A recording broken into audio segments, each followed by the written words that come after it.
Hi friends, SP Burman சொன்னால் பேசுகிறேன். It's diesel. Customer என்ன கம்ப்ளைண்ட் பார்த்தீங்கன்னா, கூல் அண்ட் ரிசர்வ் டேங்கில் டெய்லி ஒரு லிட்டருக்கு தண்ணி ஊற்றுறேன். கஸ்டமர் டிரைவிங் கேட்டிருந்தோம். ஒரு நாளைக்கு 100 கிலோமீட்டர் இல்லை 120 கிலோமீட்டர் ஓட்டி ஓட்டுவார் கஸ்டமர் வந்து. நம்ம வண்டி 1 ஹவர் வண்டி ஓடுது. இப்போ பார்த்திங்கன்னா வாட்டர் பம்ப் புள்ளிக்கிட்ட லீக்கேஜ் இல்லை. ரெண்டாவது புள்ளி ஷேக் இல்லை. வாட்டர் பம்ப்லேயே கரெக்டாக தான் இருக்குது.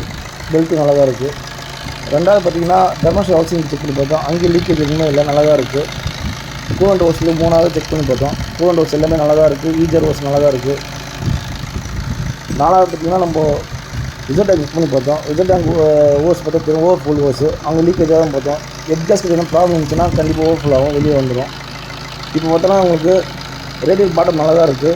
ரேடியேட் டாப் கிட்ட லீக்கேஜ் ஆகுது. ஏன் லீக்கேஜ் ஆகும்? வண்டி 1 ஹவர் ஓட்டி பார்த்தா தெர்மோஸ்டேட் 98 வந்து ஆன் ஆகும்போது ரேடியேட் கூலண்ட் செப்பரேஷன் ஆகும். அந்த டைமில் வந்து லீக்கேஜ் ஆகும். சில விஷயங்கள் பார்த்திங்கன்னா வண்டி ரன் பண்ண பார்த்தா தெரியும். இதுமாதிரி கம்ப்ளைண்ட்லாம் உங்களுக்கு மெயினாக வீடியோ சப்ஸ்கிரைப் பண்ணுங்கள், லைக் பண்ணுங்கள்.